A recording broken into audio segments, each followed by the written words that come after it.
I'm just getting back to it. We've had 2 days of install.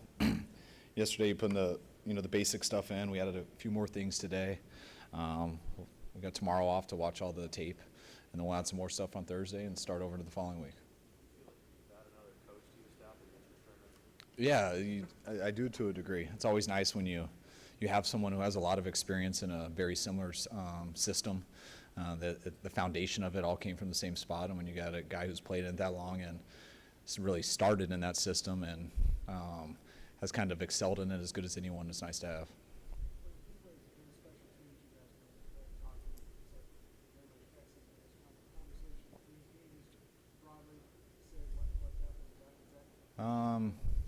I think it was a couple things that we went over in our team meeting, just X's and O's stuff, and then stuff we did right there in individual probably. I can't remember when we were talking, but it's always X's and O's stuff, and we both have a lot of history playing against each other's teams, so there's lots of stuff that when we talk X's and O's, it brings up a couple plays from years prior that we could sit there and hang out and talk all day about. It seemed like he and Garoppolo already have a good chemistry going. You like what you've seen out of them so far? Yeah, definitely. I mean, the guys have been working. They put in a lot of work, and it's been nice because this is the first 2 days that we've been able to do real football work with the guys, actually going against the defense, having a ball out there with the rules. But these guys have been working before we started with them. They've been working when we've been allowed to work with them. They've been throwing on their own, wherever it might be. So I think these guys have been itching to get out there, and it was a lot of fun to start. DeForest obviously was a very disruptive player, one of the best guys along the interior. What's going to be the key for him to convert some of those pressures to the side? Just to continue getting better. I mean, I think with D linemen especially, you learn a lot each year. You got to have a certain type of ability, but all linemen, how they block you is a little bit different. How quarterbacks play, their launch points, how quickly they get rid of the ball. Your conditioning level, how you can do it throughout a whole year. That's up to us to keep him fresh too. But the more he's conditioned, the more he can be out there also. And just taking it to another level. I think he played in a 3-4, a two-gap scheme a lot of his career. Playing more one gap last year. Hopefully his second year in that. You can think even less, and usually when people are thinking less because it's automatic, they know it, they start to play better. How much did he benefit from getting improved playoff games? Everybody improves with better play around them. So if an inside guy, you can improve with outside edge rush. You can also improve with good corner play. You can improve with good hook players because it's the quarterback, no one's open, which gives you a more of a second, more speed off the edge, can give you more space against the guards. But the better people get, the better our team gets overall, the better individuals get. Obviously, you can still tweak the roster between now and the season, but just having a chance to kind of step back and look at what you've done this offseason, how do you assess what you guys were able to get done from a roster standpoint? I've been happy with it. I thought we had a lot of work to do when we got here. And just looking at our rosters where we're at over a year time span, we got one guy in our offense who started before we got here, and Joe Staley. I want to say we have 3 guys left for an entire offense with Selleck, Joe Staley, Garnett, and Burbridge. So that'd be 4 guys. And that takes a lot of work, just with not just draft picks, but free agents and not the big ones that everyone sees in the first couple days, but just the depth and everything that we've had to do. It's been a lot of turnover. You don't realize that until you get out there and you start looking at the board. Defense, there's been a lot also, not quite as much, just because most of the draft picks were there the few years before we got here, but it's totally different. There's a ton of turnover with everybody, and it's just nice going through this last year that you go out the first day and everyone's practicing the right way right away. You don't have to sit in here and show a bunch of clips and try to teach guys the standard. It's their standard now, and they've owned up to that, and those guys know how to set the way, and guys just follow. The idea with Start from square one. Did you do that, and is he much further along than you'd have a guy who's coming in for the first time? Yes, I mean you start over with formations to understand why, so you're just not memorizing it all every single week. You just know things, so you don't have to sit there and think about it. And when you do that, you can just focus on really the tough jobs, which is throwing, going through progressions, playing in that pocket. And everyone knows the crash course that Jimmy got last year, and it's been nice to just slow it down teach them some of the verbiage and, the whys instead of just, hey, memorize this by Sunday. It's been nice for him to know why and be able to relax and talk through that stuff. And then you hope the more you do that, it'll just carry over to play better. What's that? Yes. Yeah, we're going to move those guys all over. You kind of have to. I think in these first 2 days he's been all the right. We got, Cooper's not practicing with us till training camp. So we have some guys that are, we're having to mix around in there. And when you have three groups going, and you have less than 15 healthy O-linemen, that means you got to do some mix matching because that's 15 guys, 3 groups of 5. So we move guys all over. Staley's pretty much the only one who stays in the same spot. What have your first impressions been of Weston, and what are you looking for in these sessions with the top guys? Just for him to learn the offense, own the offense, be out there, communicate with the guys. We've seen the talent that we wanted on tape, so it's nice to see that for these 2 practices that we've had. But we kind of expected that. The main thing is how well does he work with the guys? How good does he communicate with the guards, the tackles, the quarterback? There's a lot of stuff the center's involved in with getting all 11 guys on the same page, and that takes a lot of time. He's been real good. I mean, you can tell he's a natural center. He's done his whole life. He's had he had a very successful college career. That's why I think he was a second-round draft pick, and did a heck of a job in New York. Got to play a lot of center. Got to play guard. So he's been through it. And just the way he's handled himself in the meeting rooms and stuff, even before we got out there, we could tell quickly it wasn't going to be an issue.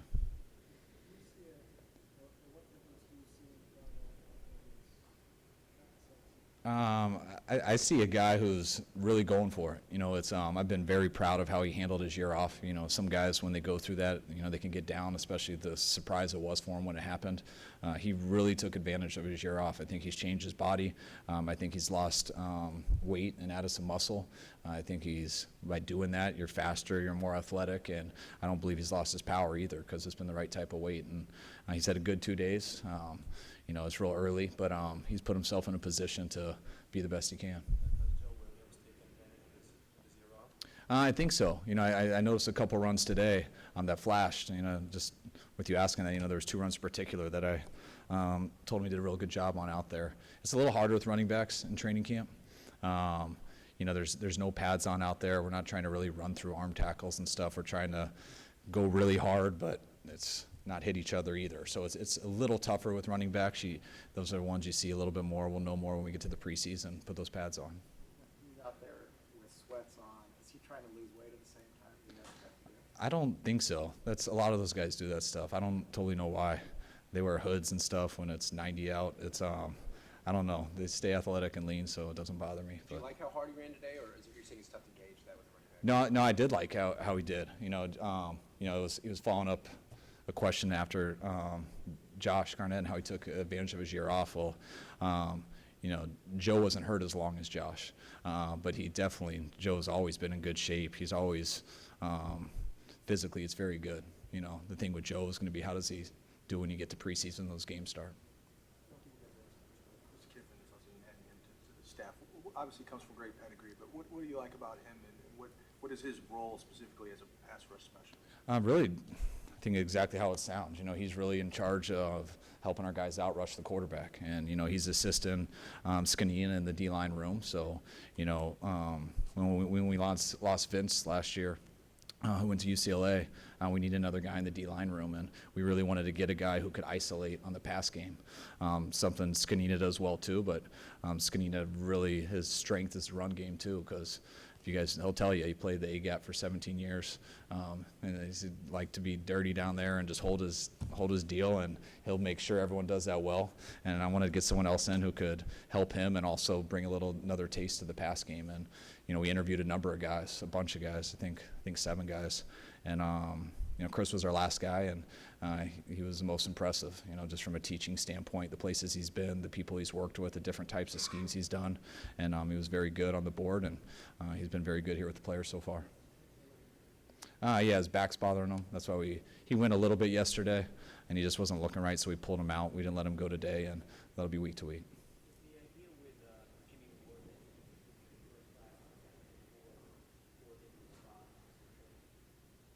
Is that? Sorry. Is the idea with Jimmy Ward that he would be the first guy off the bench when the season starts at 4 different spots? I think that's a compliment I like to give Jimmy. That's the type of player he is and how talented he is, that he's capable.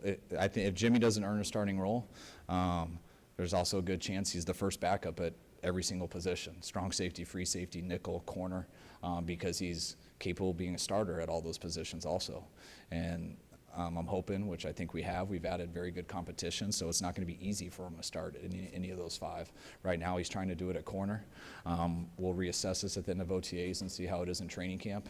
And if he's not starting, that's because those 5 guys in front of him are playing their positions very well, and Jimmy will be the first guy most likely off the bench. You guys place a priority on getting Jarrett McKinnon now that you have your hands on it. Any surprises or anything you didn't know you were getting when you got it? Not so far. I mean, it's still early too. We got 2 days in. We watch it as coaches. Tomorrow we'll put 2 days together and spend all Wednesday watching both days with the players. When all this ends at the end of it, we'll put everything together and watch the whole camp as coaches. You don't try to get too much into the first day, second day. There's going to be a lot of ups and downs through it all. Sometimes guys are going to look really good because just the plays that happen to go in that day versus the coverages that happen to go in that day, and the next day it might be an all zone day and you won't even see a receiver. So it's just, there's different types of things that happen, and I get a much better feel once we get through about 10 of these. I'm very excited. It's been exactly what we were hoping for so far, and we could see the athlete on tape, but I didn't know the person. I had heard a lot about him, and he's been just as good as advertised as a guy, if not better.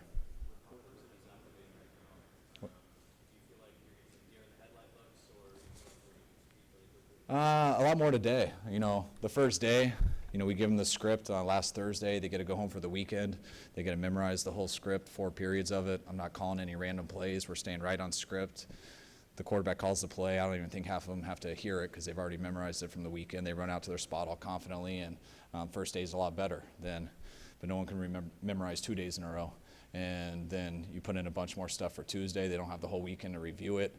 You just throw it in a few different spots, and yes, the deer in headlights look happens about halfway through practice. Guys just, that overwhelms them a little bit, like, oh man, I thought I had it yesterday, I don't have it, and then they kind of freeze. And that's why it's so great for rookies to go through OTAs. Usually you go through this, all right, it's easier than I thought. Oh my gosh, I can't play football. I got to get out of here. You get away for a month. You come back. You've relaxed, and you start the exact same process over in training camp, and it's just a little bit easier, and it helps your confidence.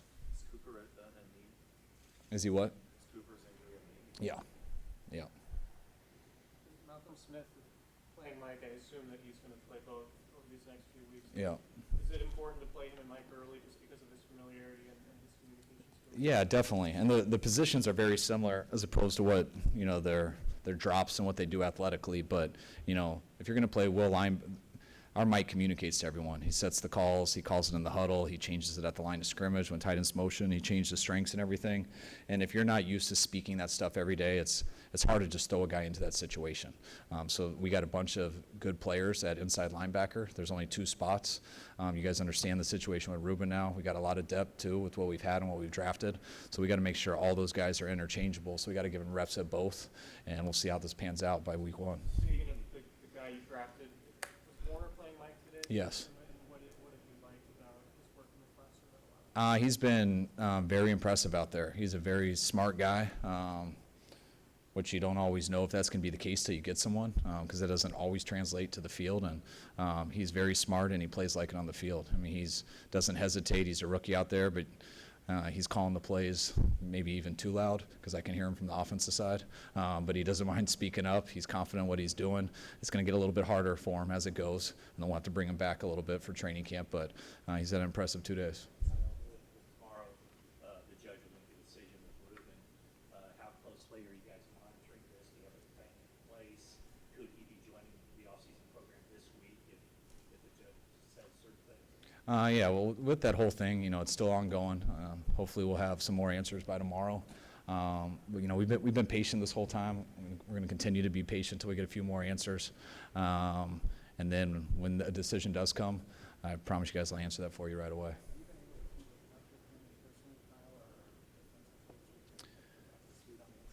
I don't know about on the install, but I reach out to him, about once, twice a week to see how he's doing. He's hanging in there. He wants to. Obviously, it's a tough challenge. I think anyone would realize. It's a very hard thing to go through, and we'll see how this ends up. But I just always, hope that every situation you're in the long run, it can make you a better person and a better man. And I think Ruben's handling it right. I have a bigger picture question. With the situation with Catavia Street and, people talking about some of these guys work out too much and these pre-draft workouts, things like that. What is your opinion on that? Do you feel like something needs to change there? No, I don't. I just think there's a bear in the building with anything that happens. If someone tears an ACL in a workout and it happened to be a workout for coaches, and there's nothing to talk about that day. It's going to be all over, and people are going to continue to talk about it, and it's the end of the world, and I get it. If people are going to get hurt, then we wouldn't work them out. Also, if you don't get to work that person out, sometimes the reason you're going to work him out is because you think he looks like a 6th-round draft choice on tape, but you want to draft him in the 3rd round, and you can't do that unless you go work him out. So there's lots of pluses and minuses to both, and a lot of it's just life, and I don't think we can always control that.